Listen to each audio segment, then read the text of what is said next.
नमस्ते साथीहरू, हाम्रो गुरु युट्युब च्यानलमा सम्पूर्णलाई स्वागत छ। आजको भिडियो हामी जुन कोरियन अक्षर हेर्नु त कोरियन लेटर भनेर भन्छौँ, जुन हामी कोरियन लेटर कसरी बनाउने, कस्तो हुँदो रहेछ है भनेर हामी एकदम बेसिकबाट आजको भिडियोमा हामी सिक्न गइरहेका छौँ, जसलाई हामीले डे 1 को क्लास भनेर पनि चिन्न सक्छौँ है। अब हामी ढिलो नगरेर सुरु गरौँ है त। सर्वप्रथम हेर्नुहोस् त मैले के लेखेको सबैभन्दा माथि हेर्नुहोस् है, कोरियन लेटर भनेर भनेको छु, जसमा तपाईँको 40 वटा अक्षर रहेको छ। बुझ्नु होला है, 40 वटा अक्षरलाई पनि विभिन्न भागले बाँडिएको छ। जस्तै हाम्रो अ आ इ मा आधा बाँडिएको छ, क ख ग घ मा आधा बाँडिएको छ, त्यसै गरेर यहाँ पनि बाँडिएको छ। बुझ्नु है। नम्बर 1 र 2 हेर्नुहोस् है, मैले राखेको छु। नम्बर 1 मा के छ भने चाहिँ कन्सोनेन्ट साउन्ड भनेर भनिएको छ, जसले हामीले व्यञ्जक वर्ण भनेर पनि भन्न सक्छौँ। जस्तै नेपालीमा तपाईँ यो बुझ्नुहोस् कि यो भनेको क ख ग घ हो है, यो भनेको अ आ इ हो। अब हामीले क ख ग लाई पनि हेर्नुहोस् त 2 भागमा बाँडिएको रहेछ है। क ख ग को टोटल अक्षर भनेको 19 वटा हुँदो रहेछ। 19 वटा अक्षरलाई पनि हेर्नुहोस् त, एउटामा हामीले सिङ्गल कन्सोनेन्ट साउन्डमा बाँडिएको छ भने अर्को डबल कन्सोनेन्ट साउन्डमा बाँडिएको छ है।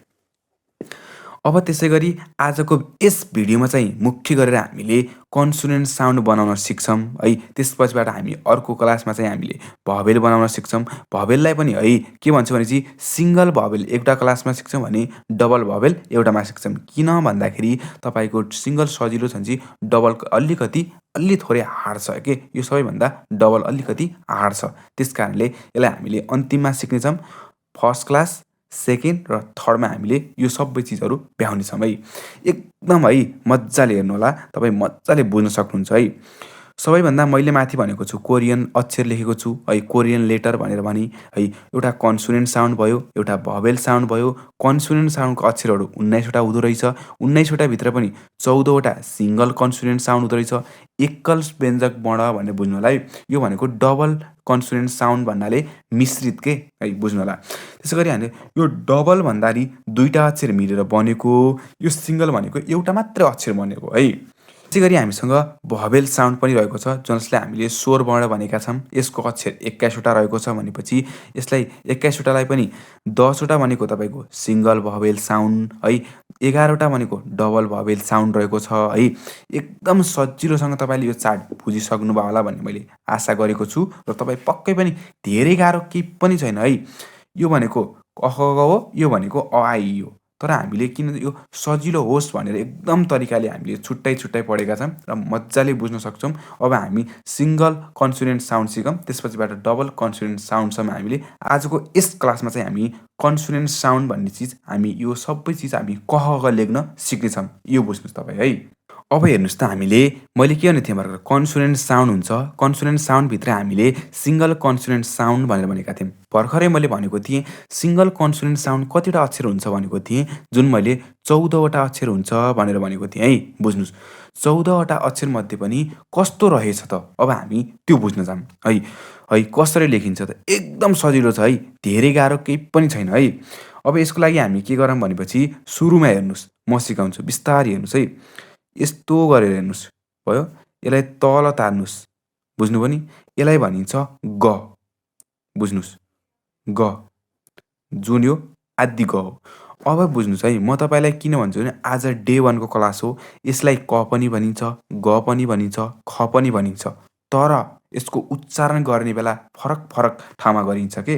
त्यस कारणले तपाईँ डे 1 को क्लासमा हुनुहुन्छ, यसलाई क ख ग भनेर सम्पूर्ण चिजहरू अहिले भनेर याद गर्नुपर्छ भन्ने कुनै पनि आवश्यक छैन। अहिलेको लागि यो लेख्न मात्रै सिक्नुहोस्, तपाईँ यो ग हो भन्ने कुरा मात्रै सिक्दा पनि एकदम बेस्ट हुन्छ है। यो तपाईँले ग हो भन्ने थाहा पाइसक्नुभयो, सक्यो है।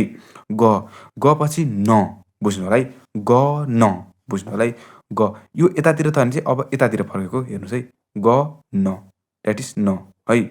ग न, तर यो सबै पनि जति पनि अक्षरहरू लेखिन्छ नि, यी आदि अक्षर हुन्छन्, बुझ्नु होला है। ग न, बुझ्नु, ग न द, बुझ्नु है। ग न द, हेर्नुहोस् है। द, ग न द, बुझ्नु है।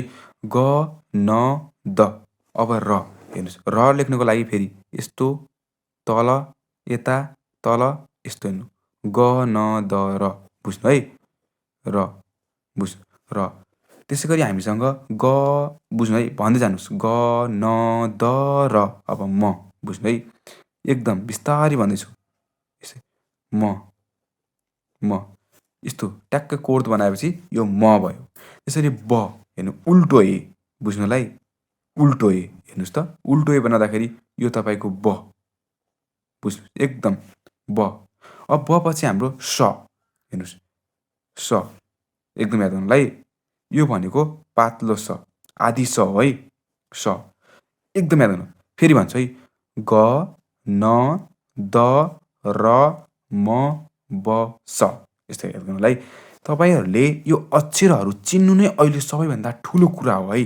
मैले यो कसरी उच्चारण गर्ने, के गर्ने, पछि नियम त्यो सोच्दै नसोच्नुहोस्। अहिले तपाईँ यति मात्रै गर्नुहोस् कि यसलाई ग भन्दो रहेछ, यसलाई न भन्दो रहेछ, यसलाई द भन्दो रहेछ, यसलाई र भन्दो रहेछ, यसलाई म भन्दो रहेछ, यसलाई ब भन्दो रहेछ र यसलाई स भन्दो रहेछ।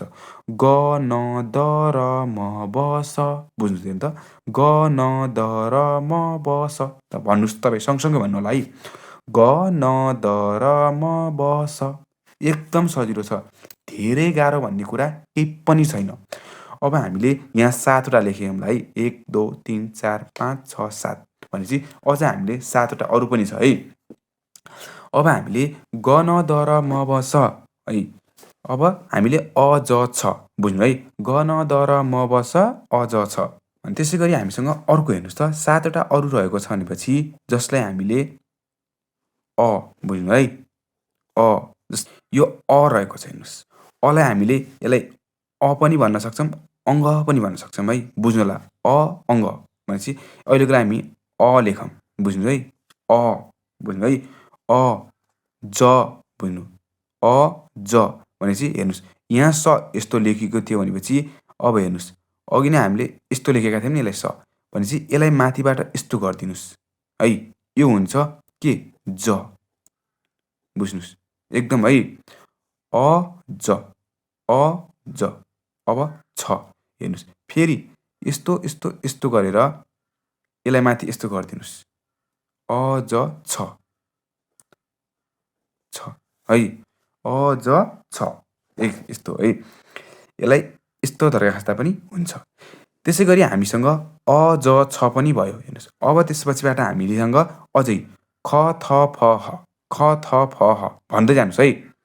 ख हेर्नुहोस् यस्तो तरिका खाँचेर यहाँ तल बनाउने सेम हेर्नुहोस् ग बनाए जस्तो बनाउने अनि तपाईँको उल्टो याप बुझ्नु है। उल्टो याप बनाउँदाखेरि यो तपाईँको के भयो भनेपछि ख बुझ्नुहोस् ख है। त्यसै गरी हामीसँग अर्को थ थ हेर्नु इ ठ्याक्कै इ एबिसिडीको इ बनाइदिनुहोस् थ भयो यो थ थर्मोस हेर्नुहोस् थ थर्मोस थ भयो। अब हामीसँग फ बुझ्नुहोस् है। यस्तो गर्ने I I I I I I I I I यस्तो भन्ने हुन्छ नि हेर्नुहोस् आई भनेको 1 आई आई 2 यस्तो हुन्छ नि हेर्नुहोस् रोमनबाट लेखिने हामी त्यस कारणले यो भनेको फ हेर्नु त गाह्रो भन्ने केही पनि छैन के फ है। त्यसै गरी हामीसँग ह बुझ्नुहोस् यस्तो हेर्नुहोस् अनि तल 0 बनाइदिनुहोस् यसलाई भनिन्छ ह है। तर यो ह चाहिँ तपाईँको कुनै कुनै ठाउँमा कसरी लेखेको हुन्छ भनेपछि यस्तै लेखिदिएको हुन्छ के यो तरिकाले ह लेखिदिएको हुन्छ है। त्यस कारणले यसलाई चाहिँ हामीले कुनै ठाउँमा यस्तो तरिकाले लेखेको हुन्छ, कुनै ठाउँमा यस्तो तरिकाले लेखेको हुन्छ है। प्रायः जस्तो यो खासमा भन्ने हो भने यो तरिकाले बढी लेखेको हुन्छ कुनै कुनै ठाउँमा। अब यसलाई भन्न सकिन्न कुनै किताबमा यो र कुनै किताबमा यो तरिकाले लेखेको हुन्छ। अब हामीले पक्कै पनि यो बुझ्नुभयो होला भन्ने मैले आशा गरेको छु। फेरि बिस्तारै भन्छु है। हेर्नुहोस् ग न द र म ब स ग न द र म ब स। अब त्यसै गरी हेर्नुहोस् त हामीले यो त भन्यौँ ग न द र म ब स कोरिया जाने अझ छ हेर्नुहोस् अझ छ। तपाईँ यो याद गर्नुहोस् कि बारम्बार लेखिराख्नुहोस्। एकचोटि यो हेर्दा बित्तिकै तपाईँलाई आउँछ भन्ने कुनै सकिँदै सकिन्न यो है। धेरैभन्दा धेरै कमजनालाई आउँछ है। एकचोटि हेर्दा बित्तिकै त आउँदै आउन्न। योर प्र्याक्टिस योर सक्सेस पनि भनिन्छ है है। जब तपाईँ हार्डवर्क गर्नुहुन्छ त्यो हार्डवर्क नै सक्सेस हो है। त्यसै कारणले हेर्दा बित्तिकै त्यो हुन्छ भन्ने चाहिँ नसोच्नु होला है। ग न द र म ब स अझ छ पनि पुग्यौँ है। ग न द र म ब स अझ छ अझ छ के छ अझ ख थ फ ह ख थ फ ह यसरी याद गर्नु होला। सिंगल कन्सोनेन्ट साउन्ड भनेर हामीले यति 14 वटा लेखिसकेका छौँ है, पक्कै पनि बुझ्नुभयो होला है। त्यसै गरी हामीले यो साइडमा अब हेर्नु है, धेरैभन्दा धेरै टाढा किन जाने है, यही साइडमै हामीले डबल कन्सोनेन्ट साउन्ड भनेर हामीले यहाँनिर लेख्ने काम गर्छौँ है। धेरैभन्दा धेरै भने है डबल, हेर्नुहोस् है मैले डी मात्रै लेखेँ है, डबलको डबल कन्सोनेन्ट साउन्ड, हेर्नुहोस् है डबल कन्सोनेन्ट साउन्ड है। अब डबल कन्सोनेन्ट साउन्डलाई हामीले बुझ्नुहोस्, यहाँ हेर्नुहोस्, म तपाईँलाई यहाँ देखाउँछु पहिला। एउटा मेरो यहाँ होला छ, एउटा यहाँ हेर्नुहोस्। अब हामी यहाँ हेर्नुहोस्, एकदम यो ग छ नि, हेर्नुहोस् डबल भनेको दुईटा ग, बुझ्नुहोस् एकदम बुझ्नुलाई। दुईटा ग आयो भनेपछि हामीले क भनेर पढ्नुपर्छ, बुझ्नु है। दुईटा ग आएपछि हामीले क भनेर पढ्नुपर्छ। त्यसै गरी हेर्नुहोस् ग भयो, अब थ जाम, एउटा छोडेर यहाँ तल है, थ, दुईटा थ, हेर्नुहोस् दुईटा थ आएपछि हामीले त भनेर पढ्नुपर्छ। के भन्नु पर्दैछ? त भन्नु पर्थ्यो। दुईटा द आएपछि हामीले त भनेर पढ्नु पर्दैछ है। त्यसै गरी हामीसँग अर्को रहेको छ, हेर्नुहोस् यहाँ ब, बुझ्नुलाई 5वटा अक्षर छ यो ब, दुईटा ब आएपछि हामीले प भनेर पढ्नुपर्छ, बुझ्नु है। दुईटा ब आएपछि हामीले प भनेर पढ्नुपर्छ है। अब त्यसै गरी हेर्नुहोस् स, अर्को स, हेर्नुहोस् है यो स रहेको छ। यो सलाई हामीले दुईटा स आयो भने चाहिँ हामीले मोटो स हुन्छ है। हामीले हेर्नुहोस् नेपालीमा पनि पातलो स, मोटो स, पेट फार्यो स भन्ने हुन्छ। त्यसै गरी यो भनेको पातलो स, यो भनेको मोटो स, बुझ्नुलाई। त्यसै गरी हामीसँग एउटा अन्तिममा रहेको छ के भनेपछि ज, बुझ्नु होला है। यस्तो गर्दा नि हुन्छ ज है। फेरि तपाईँले सुन्नुलाई कति बेला यहाँबाट गर्नुहुन्छ, खासमा भन्दाखेरि यो स्पिडमा लेख्दाखेरि यस्तो हुन्छ, तर भन्दाखेरि यो पुरै धर्का हो है, ज। अब हामीले ज लेख्ने बेला दुईटा ज आएपछि हामीले के भनेर पढ्नुपर्छ त? च भनेर पढ्नुपर्छ है। भन्न खोजेको मैले उच्चारण गर्दाखेरि दुईटा ग भनेर काहीँ लेखिएको छ भनेपछि त्यसलाई हामीले क भनेर पढ्नुपर्छ। दुईटा द कतै लेखेको छ भने त्यसलाई त भनेर पढ्नुपर्छ। दुईटा ब लेखिएको छ भने त्यसलाई प भनेर पढ्नुपर्छ। दुईटा स छ भने त्यसलाई मोटो स भनेर चिन्नु पर्यो है। त्यसै गरी दुईटा ज छ भने त्यसलाई च भनेर पढ्नुपर्छ। बुझ्नुभयो नि तपाईँले? पक्कै पनि यो 5वटा बुझ्नुभयो होला भन्ने मैले पनि आशा गरेको छु है। हेर्नु त, म एकदम फेरि सर्र एकचोटि भनिदिन्छु है। ग न द र म बस, ग न द र म बस, अज छ, अज छ। हेर्नु के छ अझ? पढ्ने त छ भन्नु, ख थ फ ह, अज छ के छ? ख थ फ ह छ है। हेर्नुहोस् है मजाले छन् उता, बारम्बार प्र्याक्टिस गर्नु होला के। बिहान उठ्यो एकचोटि भन्यो, बिहान सुत्ने बेला भन्यो, अरू खाना खाने बेला भन्यो, के पढाएको थिएँ? ग न द र म बस पढाएको थिएँ भन्ने के। ग न द र म बस, अज छ, ख थ फ ह, ख थ फ ह भन्ने पनि। अनि कता पस, कता पस्यो भन्ने पनि भयो, कता पस, कता पस।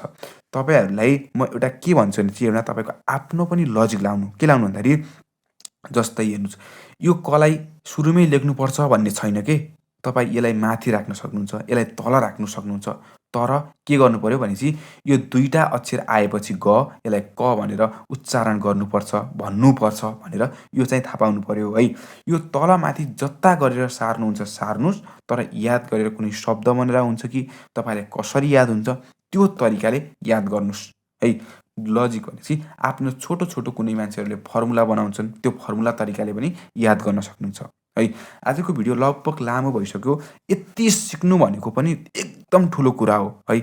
यति नै हेर्दा बित्तिकै तपाईँको आमा कति गाह्रो हो भन्ने कुरा, यस्तो चिज नगर्नु होला है। एकचोटि दुईचोटि तपाईँलाई म 100% दिन्छु, यो ग न द र म बस तपाईँ 20 देखि 30 चोटि भन्नुहोस्, तपाईँ मजाले तपाईँ बानी बसिहाल्नुहुन्छ है।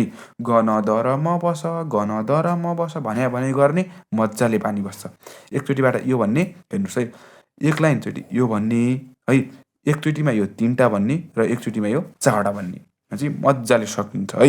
आजको हामीले यस क्लासमा कन्सोनेन्ट साउन्डको जुन हामीले सिंगल कन्सोनेन्ट साउन्ड र डबल कन्सोनेन्ट साउन्ड गरेर हामीले टोटल अक्षर हामीले 19वटा अक्षर हामीले सिकिसकेका छौँ भनेपछि हामीले अर्को भिडियोमा फेरि हामीले के सिक्छौँ भनेपछि भवेल साउन्डहरू सिक्ने गर्छौँ है।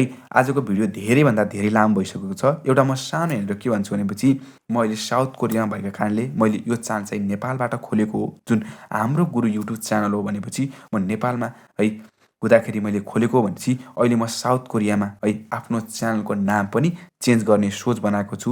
जसबाट मैले हाम्रो गुरुबाट चौलागाई बाबु भन्ने चाहिँ मैले आफ्नो व्यक्तिगत नामसँग जोडेर चाहिँ मैले नाम है च्यानलको राख्न जानेछु भन्ने सोचेको छु। र तपाईँ जुन है नाम नचुक्किनुहोला। हाम्रो गुरु अगाडि भन्नुभयो र च्यानलमा धेरैभन्दा धेरै पछि भिडियो हेर्दै हुनुहुन्छ भनेपछि नेम चेन्ज हुँदैमा त्यस्तो केही पनि छैन है। अब हामी नेक्स्ट भिडियोमा अर्को भिडियोमा हामी डबल भन्नाले अब सिङ्गल डबल यहाँ पढ्यौँ भनेपछि अर्कोमा हामीले भवेल साउन्डहरू चाहिँ सिक्नेछौँ। हामी अर्को भिडियोमा फेरि भेटौँला। हस्त धन्यवाद।